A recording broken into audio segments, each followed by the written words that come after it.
আসসালামু আলাইকুম, কেমন আছেন আপনারা সবাই? এই তো আমরা বের হয়ে গিয়েছিলাম বোন জামাইকে পৌঁছে দেওয়ার জন্য। এটা ছিল 17 তারিখের ভিডিও।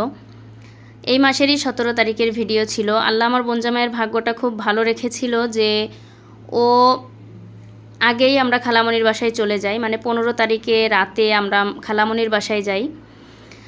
ভাগ্যটা আমারও কিছুটা ভালো। আমি যেখানে থাকি এটা হচ্ছে যাত্রাবাড়ির কাজলা। তো যেদিন আমরা খালামণির বাসায় যাই সেদিন শুধু বোন এবং আমার হাজব্যান্ডেরই যাওয়ার কথা ছিল। আমি ভেবেছিলাম যাব না, তবে কারণবশত আমাকেও ওদের সঙ্গে যেতে হয়। তো এটাই বলছি যে আমার ভাগ্য অনেকটা ভালো, তার কারণ কাজলা সম্বন্ধে আগে কাজলা না চিনলেও এখন সবাই কাজলা চিনে এক নামে। আর আপনারা সবাই জানেন যে কাজলার কি ভয়াবহ অবস্থা ছিল। এখানে যদি আমি আমার ছেলেকে নিয়ে একা থাকতাম, আমি মনে হয় শ্বাস দম বন্ধ হয়ে মারা যেতাম। আমি হয় বেঁচে থাকলেও কী অবস্থায় থাকলাম আল্লাহই জানে, যে কী অবস্থায় কেমন কি থাকতাম। আল্লাহর অশেষ রহমত মেহেরবানিতে জানি না কেন মত চেঞ্জ হয়েছিল, সেদিন ওদের সঙ্গে গিয়েছিলাম। সবই আল্লাহর ইচ্ছা আসলে। ভিডিওটা যেদিন করেছিলাম খুব এক্সাইটমেন্ট নিয়ে করেছিলাম, অনেক ধরনের ভয়েস ওভার করব, অনেক কিছু বলবো ভিডিওতে। আসলে সেই সব কিছু এখন আর বলতে ইচ্ছা করছে না, বলার মতো পরিবেশ পরিস্থিতিও নাই। তো যাই হোক, আমার বোন জামাইয়ের ভাগ্যটাও ভীষণ ভালো। আগেই বললাম যে ও যেতে পেরেছে। আমাদের এখান থেকে অনেকেরই ফ্লাইট মিস হয়েছে।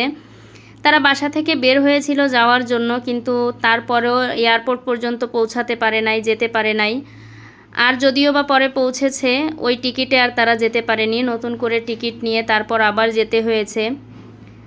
সবারই আসলে অনেক দিক দিয়ে এক একজনের এক এক রকম ক্ষয়ক্ষতি হয়েছে। এমন পরিস্থিতি আমি আর আগে কখনো দেখিনি। আমি ভাবতেও পারিনি যে আমাদের দেশের অবস্থা এরকম হতে পারে, ভীষণই খারাপ অবস্থা। তো সবাই সবার জায়গা থেকে ভালো থাকবেন আশা করছি, সবাই সবার জন্য দোয়া করবেন।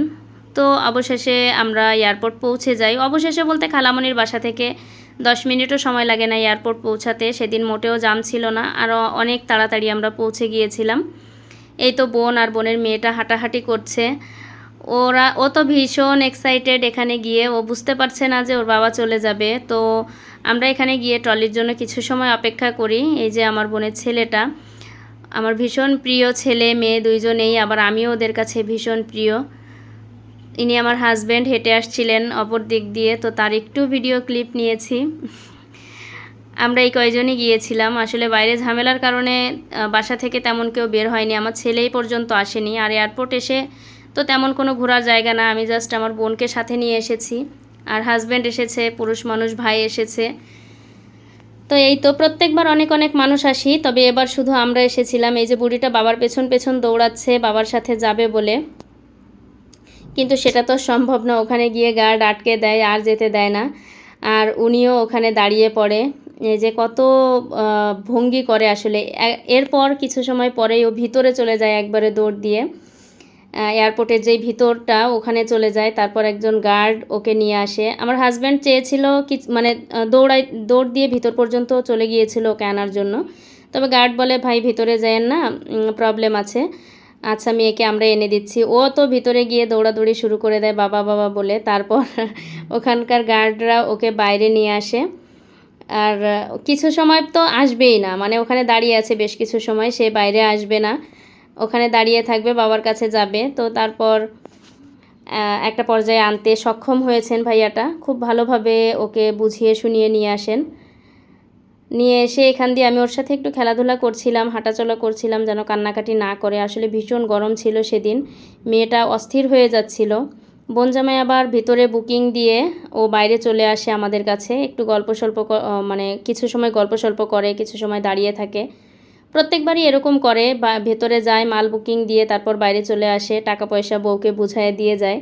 এই তো নিজের কাছে যে টাকা পয়সাগুলো ছিল সবগুলোই দিয়ে যাচ্ছে। আসলে এই টাকা দিয়ে তো আর ওর দেশে কোনো কাজ নাই, তো যার কারণে ও টাকা পয়সাগুলো এখানে ওর আমার বোনকে দিয়ে তারপর চলে যায়।